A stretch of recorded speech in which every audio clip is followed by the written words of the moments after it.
niyo yung ginawa niyo sa akin ngayon. Laglagan kung gusto niya. Masyado tayong seryoso ngayon eh.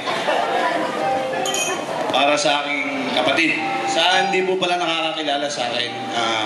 Ako nga po pala yung kapatid niya. Siya po yung kuya ko, hindi po ako yung kuya niya. Kasi marami pong tatanong na parang mas kuya raw po ako. Sa itsura lang po. Dapat nilasing niyo muna ako eh. Hindi. Kuya at kay Mai. Wala naman akong dapat sabihin kasi lagi naman tayo nag-uusap eh. Alam niyo yan.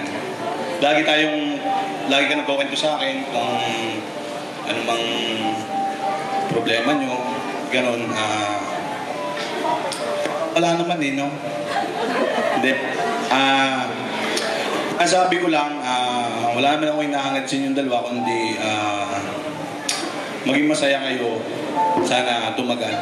Hindi pagkatapos ng 2 taon sa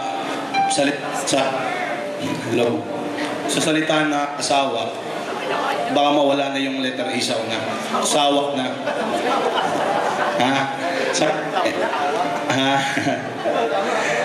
Hindi.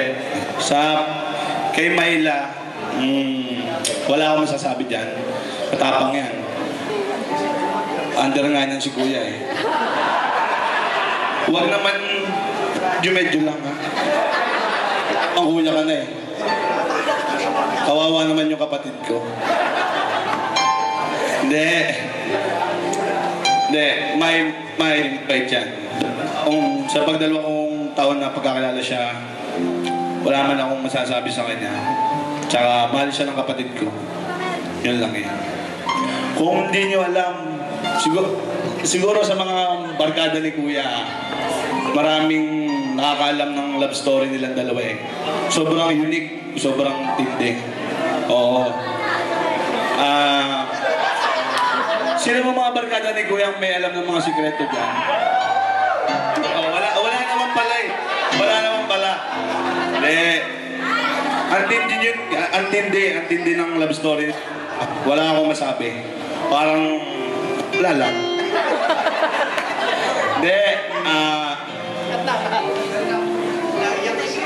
Yun. Pero May, magseryoso naman tayo. Seryoso tayo. Okay. Walang tatawa. Tumatawa ka eh. Basta tandaan nyo, mahal ko kayong dalawa. May nawala yung kapatid ko dito. Isa. Ngayon tutuloy na kitang parang kapatid din. Minsan lang ako magsalita niyan, hindi natawa ng kapatid. Hindi, totoo yun. Sa kapatid ko, pag sinaktan ka niya, sumbong mo lang sa akin. Susumbong ko rin kay Kuya Tonton. Kapatid ko yun eh, hayaan mo na lang siya. Hindi. Kay Kuya, mabait yan. Sobrang bait yan. Alam mo ba, Mayla, nung naging kayo lang yan, siya nagkabisyo. Kaya nga sumama ang loob ko sa'yo. Oo, sobra. Bisyo, wala eh. Basta, ang bisyo niya, grabe. Ang mahalig ka lang, ang bisyo niya. Yun lang. Okay, sige. Marami pong salamat. Basta, welcome, Mayla.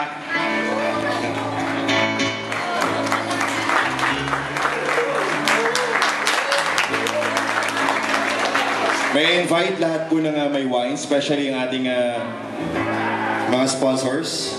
Please join. Stand and join our couple. Tayo na dyan sa place nyo. To have a toast.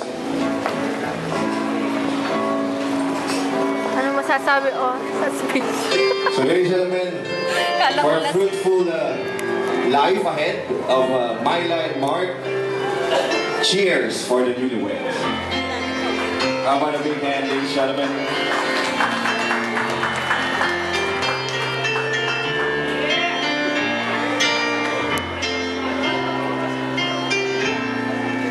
You may now take your seats. Thank you. Okay ba? Ajay. Hello kay Mayan. Hello kay Mayan. Hello, man. Miss you. Miss